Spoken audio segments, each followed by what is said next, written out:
What's up, metal and heavy music fans? It's Flight of Icarus again with MetalTrenches.com, and it's time for Trench Talk. Very excited today to have an interview with Diva Satanica talking about the new Nervosa album. As always, you can listen to this podcast on iTunes, CastBox, Spotify, YouTube, you name it, you can find us there, basically, at Metal Trenches. But no matter what platform you're listening on, please also subscribe to the YouTube channel because I'm putting up video content pretty much daily, album reviews, tier lists, all sorts of other things that you can enjoy there. Also, we have a Discord now that you can join to chat with us, and also, of course, you can support us on Patreon. But that out of the way, let's get into the interview.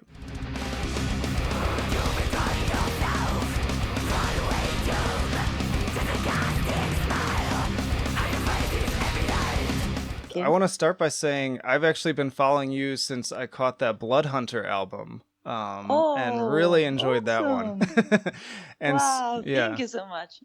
So I actually wasn't initially familiar with Nervosa, but then I saw Diva Satanica on the bill this time, and I was like, oh, I loved her vocals on Bloodhunter, so I definitely want to check this out. Oh my god. That's awesome. Yeah. So why don't we start by saying, how'd you get involved with Nervosa? We were in the middle of the quarantine, and I just received a message from Prika asking me if I wanted to make an audition for the band. So my face, it was like, oh my god, I got a message from Prika Amaral. And yes, I instantly wrote back just to ask what I was needed to do. And she told me that she needed me to film some videos performing the old songs. And we had some video calls and meetings, and we discussed some stuff about vocal register and other things that she would need or she were looking for the new band members. And after all, she decided that I was in. So for me, it was like, yeah, thank you, I made it. So I'm guessing from your reaction, you were already familiar with Prika and Nervosa before she got a hold of you then? BLOODHUNTER, my band BLOODHUNTER, have been opening the Spanish shows last summer for Nervosa.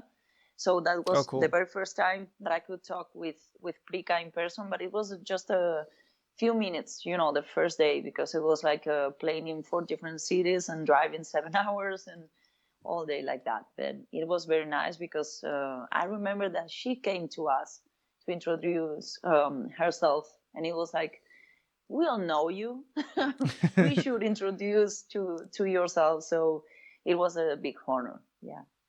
That's really cool. Yeah, and then I caught the lead single, or maybe it was the second single with the music video and everything, and I was like, oh yeah, this is good. I mean, do you feel like you're actually, before I even ask that, let me just go to like vocal influences in general. Like, where did you get started getting interested in doing metal vocals, and then who would you say are kind of like the core people you look up to in terms of your style? I started to listening to extreme metal quite late when I was an adult, because the very first time that I heard somebody growling, I got scared.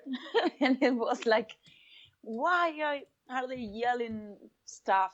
I can understand nothing at all. I didn't like it the first time, but yeah, it was like when you're watching a horror movie that you don't want to see what is happening, but in the end, yeah, you want to know what's happening. So you start like to get used to that feeling of being anxious. Mm-hmm. Like morbid curiosity is what I call it. Yeah. It was like, okay, I'm starting to appreciate this stuff. So I think the very first time that I listened to somebody, it was Sabina Klassen from Holy Moses. I discovered one video on YouTube, and for me it was like, and she's a woman. This is amazing. and she can do that. So it was an amazing thing to discover for myself. And then I think that Angela Gosso at that time, like 15 years ago or so, that was the main influence for everybody. So I remember that I just bought one magazine and she appeared in the cover or something, and I decided just to look for some Arch Enemy songs. And when I listened to her, it was like, this is brutal. If I can do that someday, that would be amazing. I have to learn.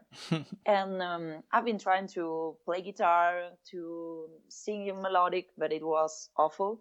and a terrible experience for everybody around me. So I decided that this would be probably a better choice, and nobody in my neighborhood or for my friends were doing this. So for me, it was like, yeah, I can be like the first one, in trying this in my closest friends.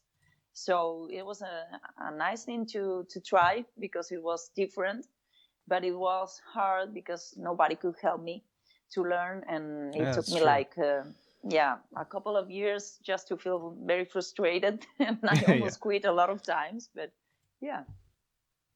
Well, do you find, first of all, Angela Gassau, like that doesn't surprise me at all that that is an influence of yours, because I feel like you Yeah. actually have pretty similar voices, which I Wow. consider to be high praise, because I'm a big Angela era Arch Enemy fan. I think they were actually one of the first kind of heavier bands that I got into. I started with like new metal and metalcore and all that stuff, but Oh, then when I cool. segued into like Dark Tranquility and Arch Enemy, that was sort of Yeah, wow. the Melodic death metal yeah, bands, it was like my very first approach also. So, yeah, yeah. they're just the best. But do you find yourself using any kind of new approaches or changing things up at all on this Nervosa album? Yes, because we didn't want to do just the same that with my other band, Bloodhunter. We wanted to have something quite different.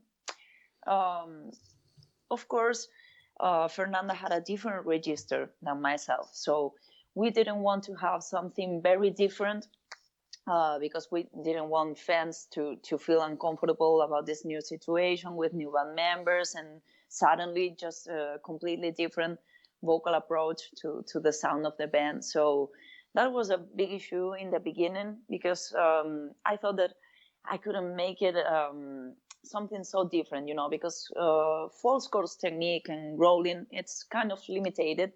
So yeah, sure, you can do some high screens and so deep growls, but that's all. You can like add some melody to your vocal, so it's kind of difficult to do or trying different stuff. Yeah. But yeah, but our producer Martin Furia helped me a lot with that because we just tried many different things just to know if we could go farther, and it was amazing because we discovered like kind of different characters in my voice.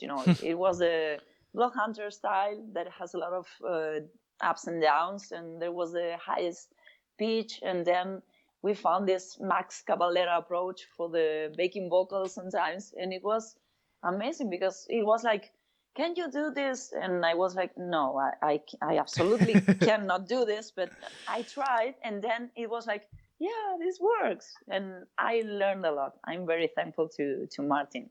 That's really cool. And it's funny that you mentioned Max Cavalera too, because I think listening to this album, I drew a lot of Sepultura comparisons, like especially with Oh, the guitars too, like the guitar tone too. So it made me wonder: are the other members of the band, like, is that a big influence for them? Especially, it occurred to me, Prika's obviously from Brazil, so I was like, did she yeah. grow up with that, or have they have they crossed paths? So yeah. Yes, for this album, she was thinking about working on a different direction with guitars because she never have been very worried about perfection in the sound of the young guitar. It was like it's important, but it's not the main thing for the album. And for this album, she decided that she wanted to do something better, so she started to work with another approach to the songs,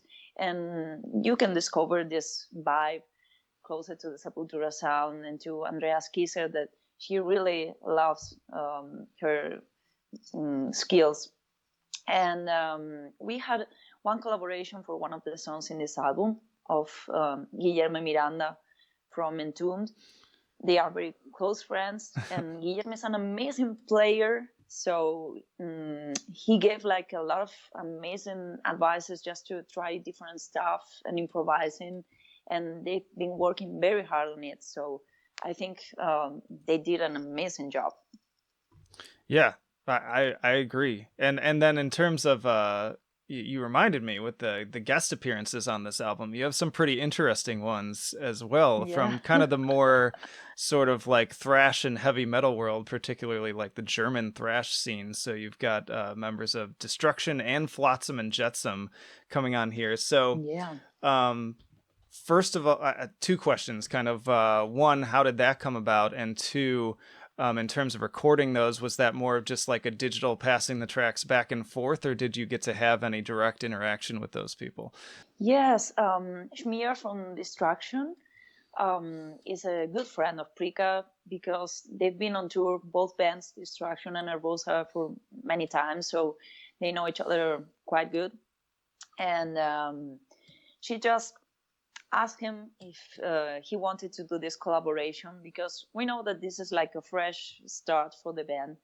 And we weren't sure about if somebody from the old school scene, as somebody as Schmier, that is a legend for us, would be up to do this. But yeah, he's amazing, and he instantly decided that he was in, and he has this approach to this thrash metal song called Genocidal Command in this album that it's just amazing, because he's very versatile, and he has a lot of different influences in his voice. He can do the highest pitch and then going so down that it's has a lot of dynamic for the song, and it's a big contrast with my voice also, so I think that matches perfectly. Yeah. And about Eric from Flotsam and Jetsam for the song Rebel Soul, we were thinking about something more into the rock and roll style, like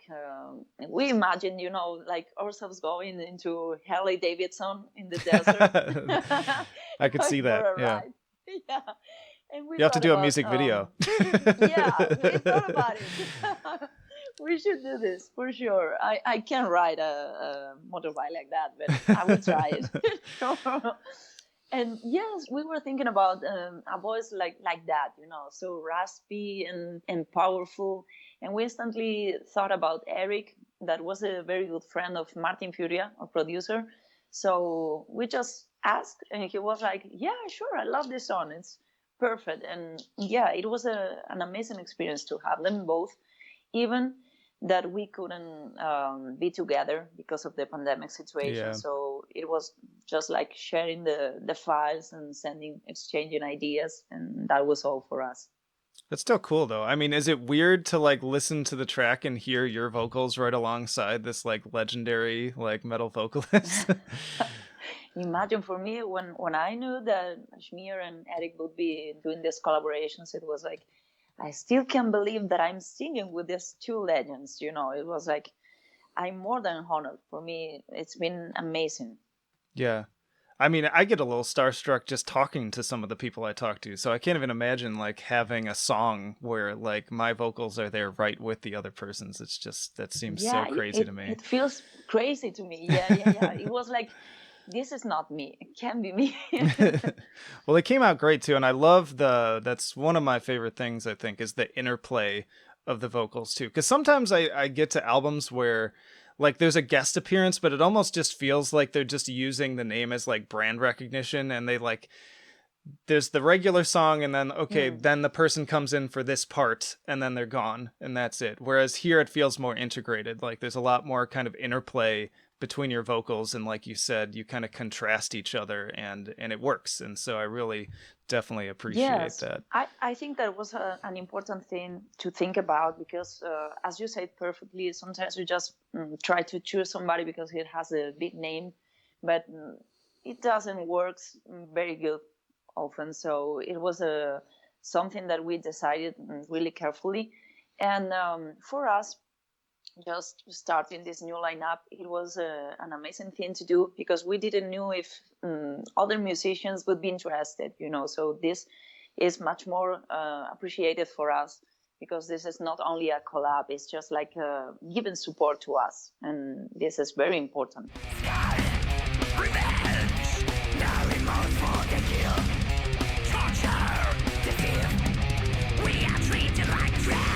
Do you have like favorite songs on the album that either you're Yeah. just looking forward to performing? Okay, yeah. What are they? Yeah. You know, the very first time that I listened to until the very end, for me, it was like, I've done this.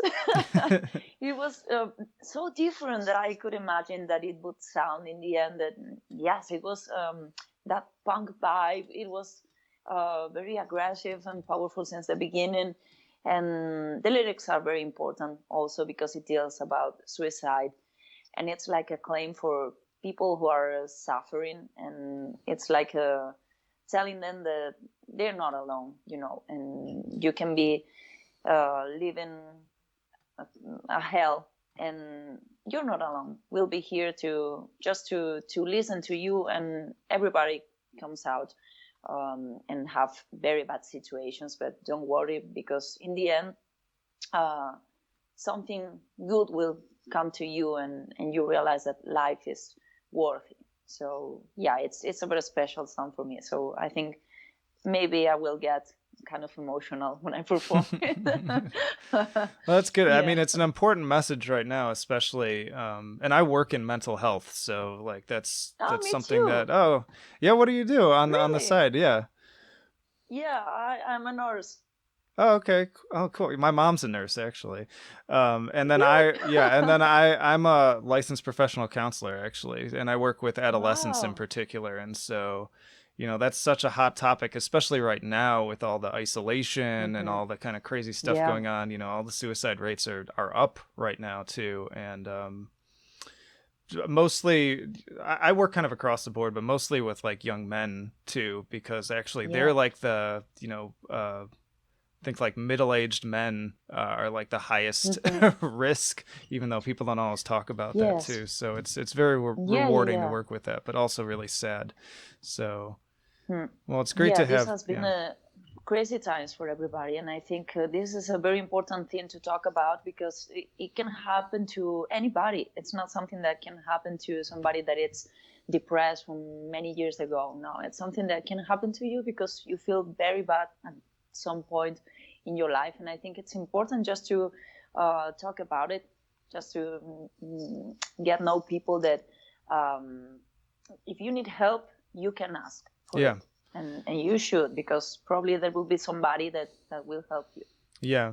And then also to the people around those people who see the warning signs to, don't wait. Like, ask. Yeah. Don't be afraid to ask. Don't be afraid to get them Yeah. help too, because sometimes they don't know how to seek it themselves. But yeah, very important topic Yeah. right now, and it's been nice to see, I think, more people in kind of all realms of media and art kind of talking about it more.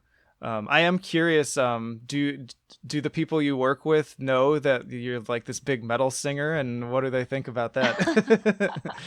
No, not everybody. I mean, like 3 years ago, I've been in a TV show here in Spain, and Oh, then really? all my environment knew about this, and it was like a big shock to everybody in my job, because my job mates, most part of them were not agree with my decision of participant in the TV show.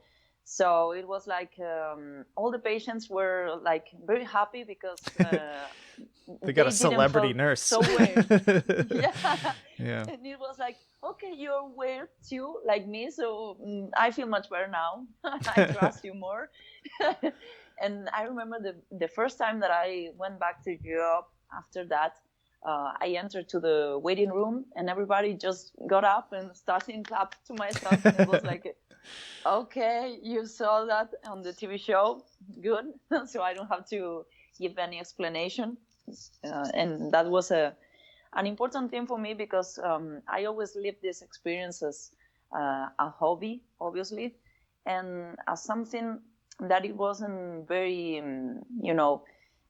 very good, because there's a kind of a stigma here with extreme metal, and not everybody understands that it's nothing wrong with you, Yeah. and there's not everything around Satanism and stuff like that. It's not something dark. You can sing about history or beautiful stuff, and it's Yeah. not Or problem at all, mental because it's health. growing.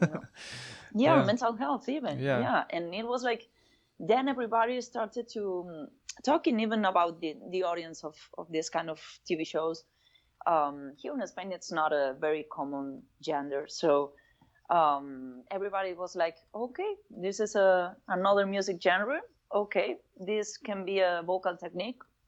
I've never heard about this, but it's good to know. And then everybody started to search for information about another bands or ask me about, can you give me some recommendations on this style just to listen something else? And it was cool because everybody was like trying to learn more about this, Yeah. you know. No, that's cool. Look at you out there making waves, making your Oh. well, I mean, you're kind of like that was one of my favorite things, actually, kind of being in this field. Listen, like I keep these things pretty separate, but I do listen to a lot of metal like while I'm at work, and people are very aware that I listen to metal. Like they'll walk in my office and I'm blasting like death metal. And the fun part of it to me though is like breaking down those stigmas, kind of like you're talking about, because I think for most of the people I work with, their experience with metal music and heavy music is kind of from afar, where they don't really know anything about it. So there's just a lot of ignorance and kind of like wondering, oh, are those just like weird people? And so for them to like know me and know that I'm like this proponent for mental health and working with kids and just generally kind of just this kind person that's easy to talk to, but I also listen to this crazy music. I think it helps break that wall down, and then they have this new idea of like, oh, maybe it's not as like the people who listen to this aren't as crazy as I think they are. Yeah, here in Spain, people has this concept about being all the heavy metal fans are drug users and stuff like that, you know. And it's like, come on, we're not in the 80s anymore. Now I know the situation has evolved to a better stage, so we don't have nothing to do with this anymore. So come on. Yeah. I mean, it's silly too, because then you think about like pop stars who get a pass, but all those the pop stars are much more doing, dangerous. yeah, they're doing all the drugs and getting involved in all sorts of shenanigans too. So it's like, why does metal get the stigma? It's weird. Yeah. There's a weird hypocrisy there, but yeah, I think that it was very important what you were talking about some minutes before. It's important to tell people that nothing happens, everything is normal, and just letting know that we are normal people and we can have normal jobs and we can have normal tastes in everything, you know, and that's the good thing about this. Yeah, we just like good music. That's all. Yeah. Other big things like you want to talk about in terms of like the recording of this album, plans moving forward from here, touring, which I know is a big question mark for everyone right now, but sort of what's the plan? We had a lot of tour dates already booked for summer festivals and another dates, but we really don't know what will happen because the very first date it's next July, and it feels like eternity, but it's only 6 months from now, and I'm not sure that we can make this so soon. Obviously, cross fingers. I wish we can make it, but it feels difficult, you know, because here, unless in Spain, vaccination is taking a lot of time. It goes really slow, and I think that for many countries it will be like this. So it's going to be hard to imagine ourselves going back to normal so quick. But we just have this idea in mind that let's see what happens. We don't want to get frustrated about this because it doesn't depend on us. So health goes first, and let's see what happens with all of this. And obviously we have a lot of news coming, like next week we're going to release a new video clip of the song On the Ruins, and just next Friday we are going to release this new album. So I think we have a lot of stuff to do from now in terms of promotion and so on. And we are going to release the fourth part of the recording sessions of the documentary. Oh, cool. And I think there's a couple of more surprises about this new album. So, yeah, sure, we are going to be busy. Hi there. This is my middle child. Oh, I like your hat. Yeah, beautiful. Okay, I'll help you with that later, okay? You want to say hi? She runs up. No. She's very shy. Oh, she's funny. Oh. Yeah, I think people are going to be excited.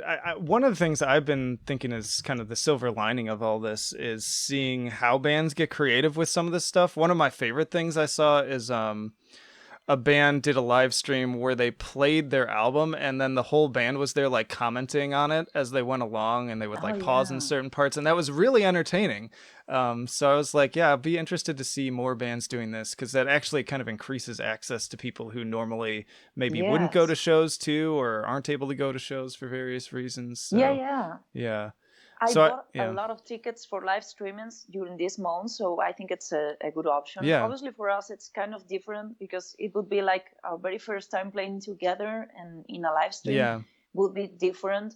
But we don't know. Probably this would be a nice Yeah. option Plus because we can be like waiting for another year, you know. So Yeah. yeah.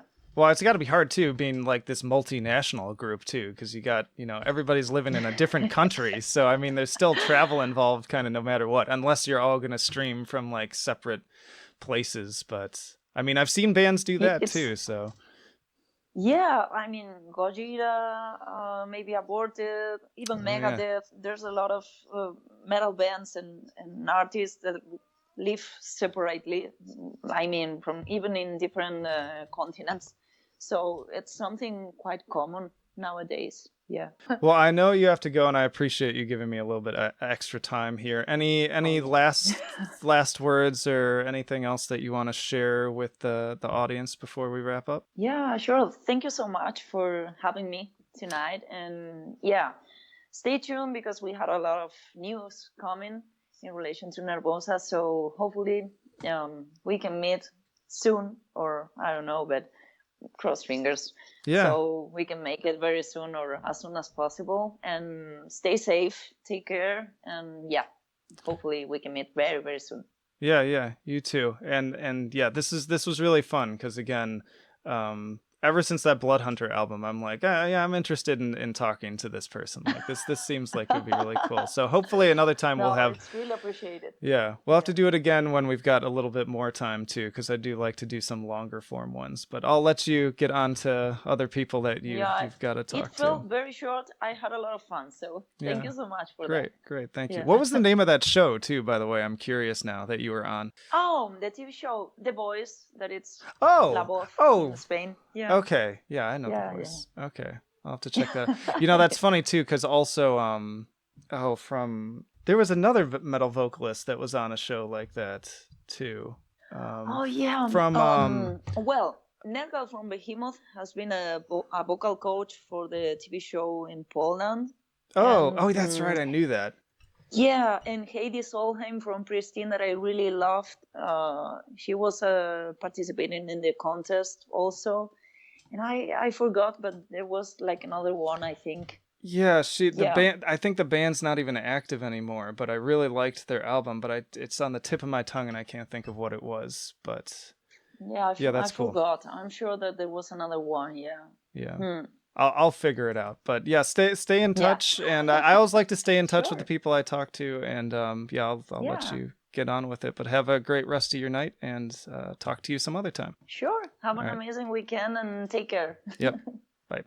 I rule myself, I hate your fairy tales. I'm not a slave of fate, I truly own my freedom. I cannot fool myself. And that'll do it for another episode of Trench Talk. Always a great time, and hoping I can have Diva back on again sometime in the future. So be sure to check out this new Nervosa album. Like she said, it'll be coming out next week as of the time that this episode drops. January 22nd, and there's a lot to enjoy on it. I will also have a full video review up on the YouTube channel, but I think that pretty much does it for now. As always, again, please do stick around, subscribe, follow us. You can find us on all social media. We've got an email newsletter. Again, we have the Discord and support on Patreon, but that'll do it for now. Flight of Icarus signing off. I will see you in the trenches.